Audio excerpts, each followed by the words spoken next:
புரட்சி தலைவர் எம்ஜிஆரும் நாட்டிய பேரொளி பத்மினியும் 1960 இணைந்து நடித்த மன்னாதி மன்னன் திரைப்படம் மிகப்பெரிய வெற்றி பெற்றது. இந்த படத்தில் நடன மாது கதாபாத்திரத்திலேயே நடித்திருந்தார் பத்மினி.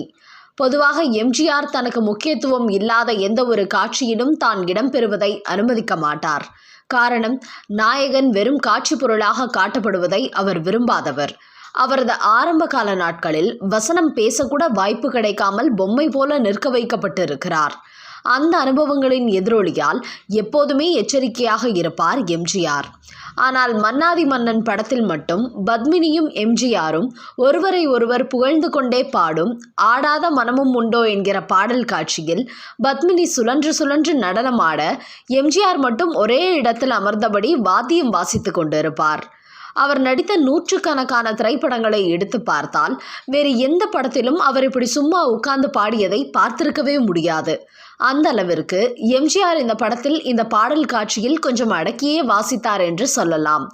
அது மட்டுமல்ல, இந்த படத்தில் இவர்கள் இருவரும் இணைந்து ஆடிய போட்டி நடவும் மிகப்பெரிய அளவில் பிரபலமானது.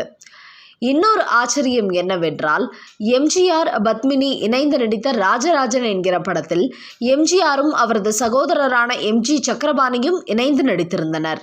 அதே போல பத்மினியும் அவரது சகோதரியுமான லலிதாவும் இந்த படத்தில் இணைந்து நடித்திருந்தனர். இப்படி சகோதரர்கள் மற்றும் சகோதரிகள் ஒரே படத்தில் இணைந்து நடித்திருப்பது அதன் பிறகு நிகழ்ந்திராத சாதனை என்று கூட சொல்லலாம். பெரும்பாலும் எம்ஜிஆர் பத்மினி இருவரும் இணைந்து ஜோடியாக நடித்த படங்கள் எல்லாமே ராஜாராணி காலத்து படங்கள் தான். அப்படி கடைசியாக இவர்கள் ஜோடியாக நடித்த படம் ராணி சம்யுக்தா. இந்த படத்தின் படப்பிடிப்பு துவங்குவதற்கு முன்புதான் பத்மினியின் திருமணம் நடைபெற்றிருந்தது. அதன் பிறகு சில மாதங்கள் கழித்து இந்த படத்தில் கதாநாயகன் பிருத்திவிராஜனாக நடித்த எம்ஜிஆர் குதிரை மீது வந்து ராணி சம்யுக்தாவை கவர்ந்து செல்வது போன்ற காட்சி படமாக்கப்பட்டது. அந்த காட்சி நீண்ட நாட்களாக எடுக்கப்படாமல் இருந்தது. பத்மினியின் கால்ஷீட் கிடைத்து அந்த காட்சியில் அவர் நடிக்க வந்தபோது அவர் நிறைமாத கர்ப்பிணியாக இருந்தார். இதில் 2 சவால்கள் இருந்தன. அவர் கர்ப்பிணி என்பது தெரியாமல் காட்சிகளை படமாக்குவது ஒரு சவால் என்றால், எம்ஜிஆர் குதிரையில் வந்த வேகத்தில் பத்மினியை அலேக்காக தூக்கி குதிரையில் அமர வைக்க வேண்டும். இதில் கர்ப்பிணியாக இருக்கும் பத்மினிக்கு எந்தவிதமான ஆபத்தும் வந்துவிடக்கூடாது என்கிற இன்னொரு சவால். இப்படி இந்த படத்தில் நடித்து கொடுப்பதற்காக கர்ப்பிணியாக வந்த பத்மினியை பார்த்து, என்னம்மா தங்கச்சி, நல்லா இருக்கியா என்று கேட்டவர் அப்போதுதான் அவர் கர்ப்பமாக இருக்கிறார் என்கிற விஷயத்தையும் தெரிந்து கொண்டார்.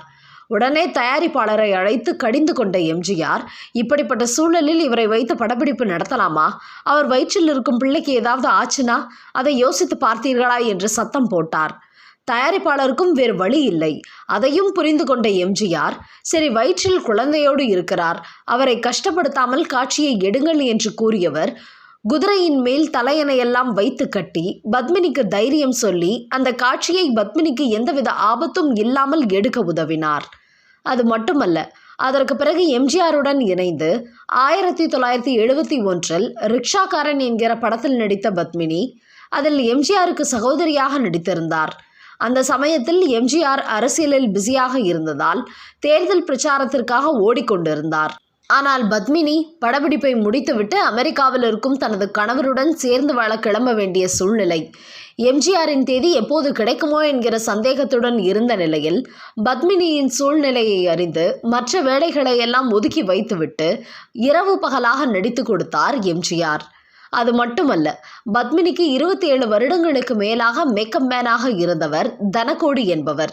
கிட்டத்தட்ட ரிக்ஷாக்காரன் படத்துடன் நடிப்புக்கு முழுக்கு போட்டுவிட்டு பத்மினி அமெரிக்காவுக்கு செல்ல இருந்ததால் இனி மேக்கப் மேன் தனகோடிக்கு வேறு வேலை கிடைக்குமோ என்கிற சங்கடம் பத்மினிக்கு இருந்தது.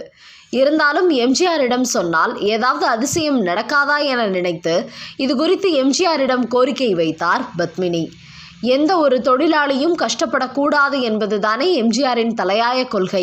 அதற்கேற்ற மாதிரி உடனே டக்கென முடிவெடுத்து எம்ஜிஆர் அப்போதுதான் தன்னுடைய படங்களில் புதிய ஜோடியாக நடிக்க ஆரம்பித்திருந்த நடிகை லதாவுக்கு பர்சனல் மேக்கப் மேனாக தனகோடியை நியமித்து விட்டார். ரிக்ஷாக்காரன் படத்தில் எம்ஜிஆருடன் பத்மினி இணைந்து நடித்த ராசியோ என்னவோ அந்த படத்தில் நடித்ததற்காக சிறந்த நடிகருக்கான தேசிய விருதையும் பெற்றார் புரட்சி தலைவர் எம்ஜிஆர்.